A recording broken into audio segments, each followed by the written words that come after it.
A Chair for My Mother by Vera B. Williams.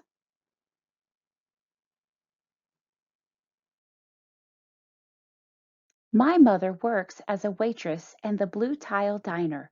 After school sometimes, I go to meet her there. Then her boss, Josephine, gives me a job to do. I wash the salts and peppers and fill the ketchups. One time I peeled all the onions for the onion soup. When I finish, Josephine says, "Good work, honey," and pays me. And every time I put half of my money into the jar.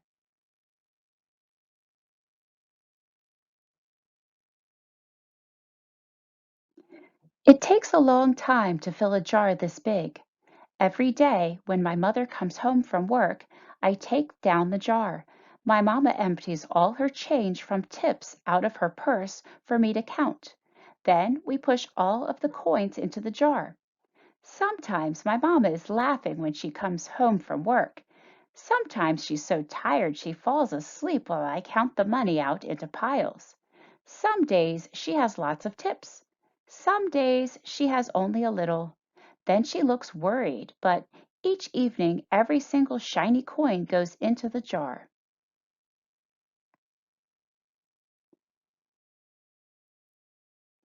We sit in the kitchen to count the tips.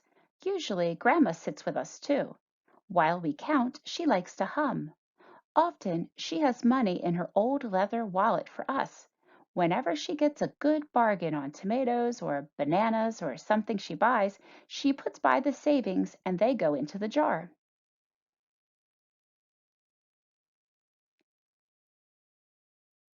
When we can't get a single other coin into the jar, we are going to take out all the money and go and buy a chair. Yes, a chair.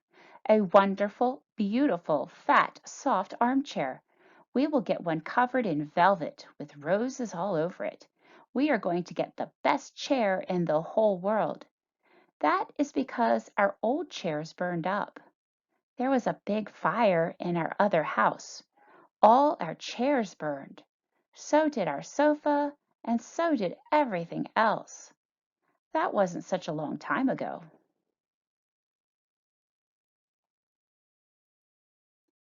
My mother and I were coming home from buying new shoes. I had new sandals. She had new pumps. We were walking to our house from the bus. We were looking at everyone's tulips. She was saying she liked red tulips, and I was saying I liked yellow ones. Then we came to our block.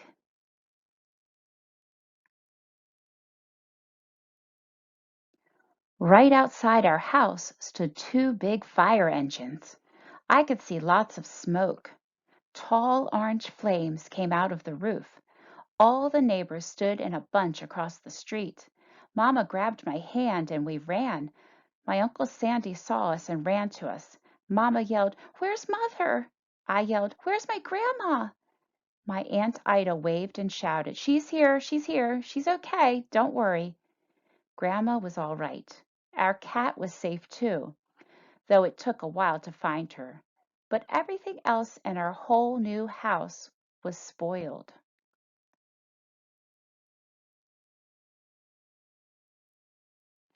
What was left of the house was turned to charcoal and ashes.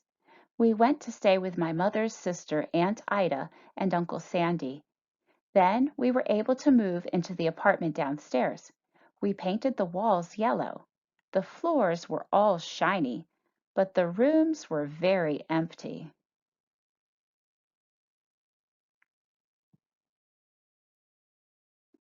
The first day we moved in, the neighbors brought pizza and cake and ice cream, and they brought a lot of other things too.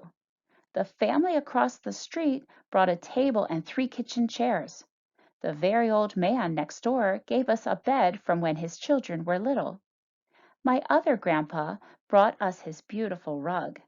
My mother's other sister, Sally, had made us red and white curtains. Mama's boss, Josephine, brought pots and pans, silverware, and dishes. My cousin brought me her own stuffed bear. Everyone clapped when my grandma made a speech. "You are all the kindest people," she said, And we thank you very, very much. It's lucky we're young and we can start all over.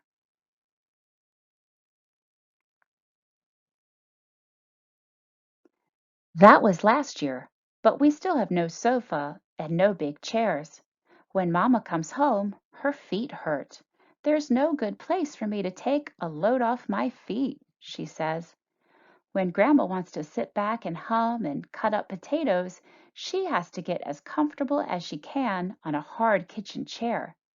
So that is how come Mama brought home the biggest jar she could find at the diner, and all the coins started to go into the jar. Now the jar is too heavy for me to lift down. Uncle Sandy gave me a quarter. He had to boost me up so I could put it in.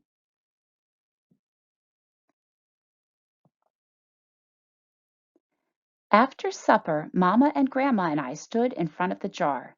Well, I never would have believed it, but I guess it's full, Mama said. My mother brought home little paper wrappers for the nickels and the dimes and the quarters.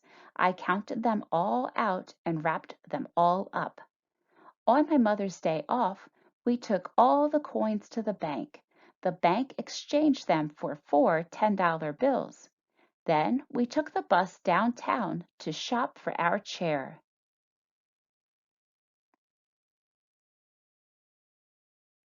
We shopped through four furniture stores.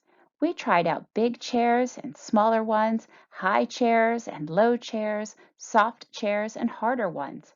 Grandma said she felt like Goldilocks in The Three Bears, trying out all of the chairs.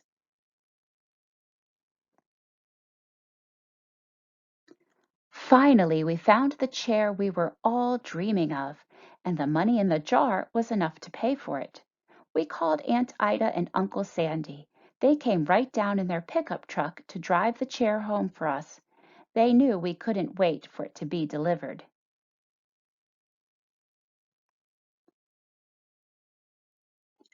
I tried out our chair in the back of the truck. Mama wouldn't let me sit there while we drove, but they let me sit in it while they carried it up to the door. We set the chair right beside the window with the red and white curtains. Grandma and Mama and I all sat in it while Aunt Ida took our picture. Now Grandma sits in it and talks with people going by in the daytime. Mama sits down and watches the news on TV when she comes home from her job. After supper, I sit with her and she can reach right up and turn out the light if I fall asleep in her lap.